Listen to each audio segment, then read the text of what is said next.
a presidência da República. Fernando Haddad, bom dia. Como vai, candidato? Querido Mário, você está bem? Estou vendo que você está falando com o Rui Costa, aí, nosso governador reeleito. E parabéns para os professores da Bahia. Hoje é dia 15 de outubro, dia importante para o país. Professor é que constrói a nação. Sem professor, não tem nação. Muito prazer em te ouvir, viu, Mário? O prazer é meu, Fernando Haddad, e eu, inclusive, encaminhei para a sua assessoria, como a do seu concorrente, oferecendo uma hora aí para no dia que vocês escolherem, de 8 às 9 da manhã, a hora que nós estamos falando para todo o interior, com 28 emissoras, para debater e conversar mais profundamente com o povo da Bahia. Agora eu quero saber, Haddad, como é que está? Você está animado? Você acha que é possível uma reversão no resultado do primeiro turno? Olha, eu estou sempre animado, Mário, porque em 30 dias de campanha eu já estou aí com 42% de intenção. Se eu conseguir mais 8 nos próximos 15 dias, nós vamos vencer a violência, vamos vencer a tortura, vamos vencer a cultura do estupro, vamos vencer as milícias, tudo que o meu adversário representa e que é um retrocesso histórico para o país, em termos de direitos sociais, em termos de direitos trabalhistas, de maneira que eu vejo a minha missão como uma missão histórica da maior importância para preservar o que o país construiu de melhor e corrigir o que tivesse sido feito de errado. Como professor, como ministro da Educação, como prefeito de São Paulo, eu tenho certeza que nós vamos congregar aí todas as forças democráticas para vencer o que, na minha opinião, seria o maior retrocesso da história desse país. Não lembro um momento da história do Brasil em que nós tivemos mais em risco do que agora. E olha que eu sou bem mais velho que você, né? E eu não me lembro também, não. A não ser nos momentos que antecederam o golpe de 64, que agora tem até presidente supremo achando que não foi golpe, foi um movimento. O Brasil está mudando muito, sabe? Eu acho que essa eleição está mostrando um bocado de coisa aí, essa onda conservadora. Agora, também tem gente que diz, Haddad, que faltou um pouco de autocrítica do PT e sua, pessoalmente, assim, em termos do PT, de admitir que o PT, como outros partidos, também cometeu erros e esses erros acabaram fortalecendo essa onda conservadora. O que é que você acha disso? Olha, Mário, em toda entrevista que eu dou, eu sou o primeiro a admitir os erros que foram cometidos. Evidentemente que o meu papel é mostrar o conjunto, né? Eu tenho que, primeiro, mostrar que muita coisa boa foi feita, que nós tiramos aí 80 milhões de brasileiros, 40 da miséria e 40 da classe pobre para a classe média. Isso foi um feito do presidente Lula que a gente não pode apagar, mas sou o primeiro a admitir que também houve erros. Houve erros na condução de algumas questões, mas são erros que nós podemos corrigir. Esse que é o ponto. Nós não precisamos jogar a criança com a água do banho. Esse é o meu ponto de vista. Nós podemos cometer um erro grave no dia 28 se a gente jogar a criança fora. Vamos jogar a água suja do banho, vamos repor a água limpa, mas continuar cuidando da criança. O meu medo é que a gente perca um projeto que estava dando muito certo em função de erros que foram cometidos e que são sanáveis. Nós podemos corrigir o que foi feito de errado. Agora, um projeto como aquele, nós não vamos reconstruir tão facilmente, porque aquilo levou uma geração para construir. Esse é meu ponto de vista. Então, eu acredito que o projeto que nós representamos é o melhor para o país e que é possível, sim, corrigir o que foi feito de errado. Não tem problema nenhum. Agora, a criança tem que ser cuidada. Não dá. A violência, Mário, não vai nos levar a lugar nenhum. A falta de democracia, a intolerância com o negro, com a mulher, com os católicos, isso não vai levar a lugar nenhum. E não estou aqui fazendo fake news, não. O meu adversário está na boca dele, o preconceito né, contra o Dom Paulo Evaristo Arns. Foi um dos maiores cardeais do Brasil, que ele chamou de picareta, de vagabundo. O negro que ele falou que o filho dele jamais casaria com uma negra porque ele educou o filho dele. Se os baianos souberem metade do que ele disse, não tem um baiano que vai votar nesse cabra. Não tem como. Uma pessoa que diz que o filho jamais casaria com uma negra porque ele educou, porque o filho dele não frequenta ambientes promíscuos. Que isso? Como é que o Brasil chegou nisso, Mário? Isso que eu fico me perguntando.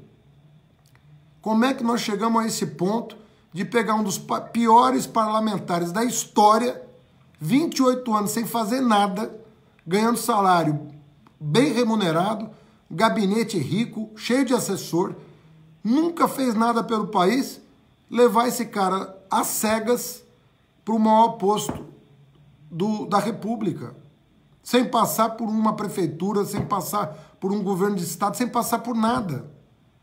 Eu acho assim, nós temos 15 dias aí, é uma espécie de bomba relógio com 14 dias para explodir que nós temos que evitar. Nós temos que trabalhar para evitar. Bom dia, quem fala aqui é Rui Costa, tudo bom? Rapaz, tudo ótimo de te ouvir, Rui. Você é uma das grandes esperanças desse país, pelo excelente trabalho que vem fazendo, junto com o Jacques aí, já 4º mandato. Meus parabéns pela tua eleição. Meus parabéns pelo seu compromisso com o povo que mais precisa do poder público. Você é um campeão aí, Rui. O Haddad, você teve aqui na Bahia 60% dos votos válidos e eu tenho repetido para os baianos, mas eu queria que você próprio afirmasse. As pessoas, quando eu fui eleito, pouco me conheciam, mesmo eu sendo deputado federal. E ao longo do mandato, com a crise que atingiu o PT, muita gente dizia, Rui, saia do PT, senão você não vai ser eleito. É verdade, não era? E eu dizia, Haddad, para as pessoas, eu sou filiado ao partido, não vou negar a minha história, mas eu não governo para um partido, eu governo para o povo baiano. A função de um governador é cuidar de gente, cuidar das pessoas. Se Deus me possibilitou e o povo baiano a grande oportunidade de ser governador, eu não vou perder tempo com a picuinha, com o disse-me-disse da política, nem com interesses partidários. Eu vou cuidar do povo da Bahia. E esse reconhecimento veio agora com a votação que eu tive, 76%.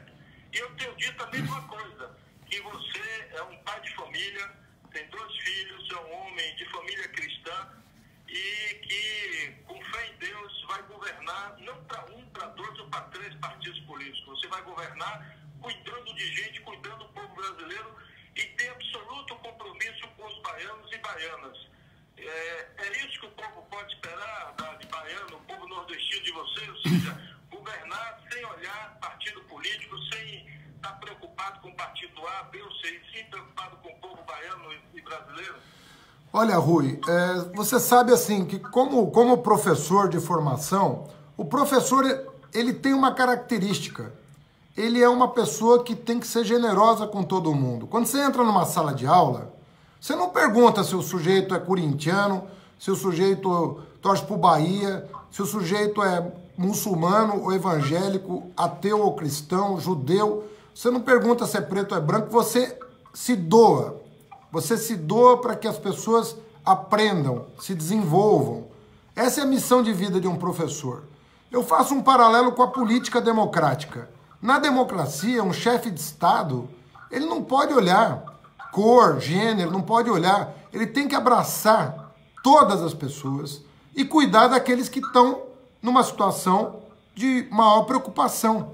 Assim como numa sala de aula, você dá atenção para aquele aluno que não está acompanhando a aula, justamente para que ele não fique para trás, um chefe de Estado tem que olhar para todos, mas tem que olhar para aquele que também está ficando para trás, para ele não ficar para trás.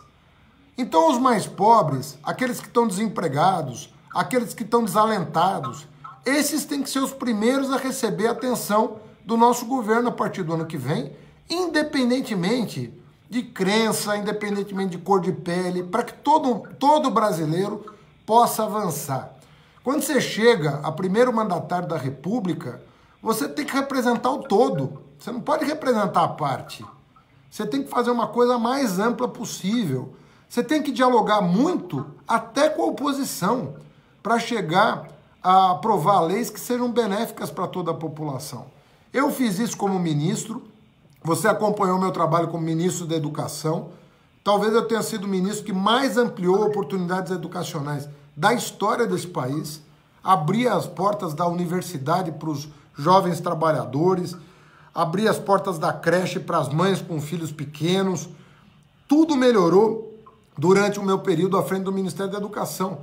Então é assim, se eu fiz isso como ministro, por que eu não faria como presidente? Mais ainda, porque aí eu vou estar à frente do governo e de um governo que terá que ser o mais amplo possível, até para reunir os brasileiros, que estão hoje muito divididos e não podem permanecer com esse grau de divisão. Haddad, uma das grandes preocupações do povo nesse momento também, além do desemprego, é a segurança. Não é? E aí, de certa forma, eu acho que o povo fica um pouco embevecido, atordoado, sonhando de que medidas fortes e duras, na porrada, beneficiando quem matar, policial que matar 10 ou 20 bandidos, ser premiado, etc., e se resolve essa violência. Você concorda com isso? Ou o que é que você pensa fazer para conter essa crescente onda de violência que o Brasil está vivendo hoje? Ô Mário, primeiro eu queria falar pelo lado que eu acho que é construtivo, que é o seguinte: na minha opinião, trabalho e educação são direitos consagrados que precisam ser garantidos para todo brasileiro. Eu sempre repito que eu aprendi com meu pai. Meu pai ouviu do meu avô, que era um líder religioso cristão, que a pessoa que acorda precisa ter para onde ir. Uma pessoa que acorda e não tem destino, ela está desamparada. Agora, se ela tem um emprego, se ela tem uma matrícula numa universidade, numa escola técnica, se tem uma matrícula na creche para o filho, se ela tem para onde ir, boa parte dos problemas dela estão resolvidos. Por isso que trabalho e educação tem que ser prioridade no governo. Agora, segurança pública não pode ser assunto privado. Você não pode armar uma mãe, uma criança, achando que ela vai dar conta da própria segurança. Segurança tem que ser um direito social. E para isso, o meu plano de governo prevê que a Polícia Federal assuma determinadas responsabilidades em relação ao crime organizado. Porque o crime organizado se nacionalizou. Então você precisa de uma polícia nacional para combater um crime que é nacional. E a Polícia Federal, com um contingente novo, com um efetivo novo, com novos policiais, pode e deve ajudar os governos de Estado. Porque aí os governos do Estado, e o Rui está aqui, sabe disso, vão poder cumprir melhor as suas obrigações de combater homicídio, feminicídio, estupro e roubo, que é o que hoje aflige a população. Só que os governadores estão numa situação difícil para enfrentar o crime organizado. Então a União tem que entrar no tema. Nós não podemos mais ficar como... o presidente da República tem que assumir para si uma parte das tarefas de segurança pública para apoiar os governadores. Uma outra coisa importante é envolver as prefeituras. As prefeituras estão muito afastadas do debate sobre segurança, até porque não tem prerrogativas constitucionais. Se o prefeito se envolver mais com o tema da segurança, com a questão das guardas civis, com a questão do policiamento nas ruas, nós podemos também colaborar de forma federativa, prefeitos, governadores e presidente da República, para criar o que a gente chama de sistema único de segurança pública. Então, para mim, a saída é o sistema único de segurança pública e não botar arma na mão de criança, botar arma na mão de jovem. Imagina briga de vizinho, briga de trânsito, briga entre marido e mulher. Isso aí vai gerar mais violência e não menos. Esse discurso do meu adversário em proveito da violência, de mais violência vai resolver a violência, sinceramente, eu não acredito nisso. Não acredito mesmo. Eu acho que é policiamento polícia bem preparada, bem formada, né? Oportunidade de emprego, oportunidades educacionais, Polícia Federal entrando forte na segurança pública, combatendo o crime organizado. O meu modelo é outro e não passa pela retirada do Estado das suas funções clássicas, privatizando a segurança. A milícia vai resolver o que no Brasil? Vai aumentar a violência. E ele tem um projeto para regularizar as milícias no país. Imagina você se o Brasil se tornar um país de milicianos, como acontece hoje nas Filipinas, por exemplo. Está uma guerra lá, porque o Estado saiu de cena e as pessoas estão se defendendo umas contra as outras. A violência explodiu no país. Esse é o modelo que o meu adversário propõe para o Brasil. Não vai dar certo. Tadiane, muitíssimo obrigado. Infelizmente, nosso tempo esgotou, mas eu quero mais uma vez aqui reafirmar que sua assessoria foi comunicada, que você tem uma hora, assim como o candidato Jair Bolsonaro, à disposição no dia que vocês desejarem a eleição, é claro, de 8 às 9 da manhã, que é a hora que nós temos 28 emissoras transmitindo para todo o interior da Bahia, e será um prazer conversar com você. Boa sorte, um grande abraço e bom dia para você, Haddad.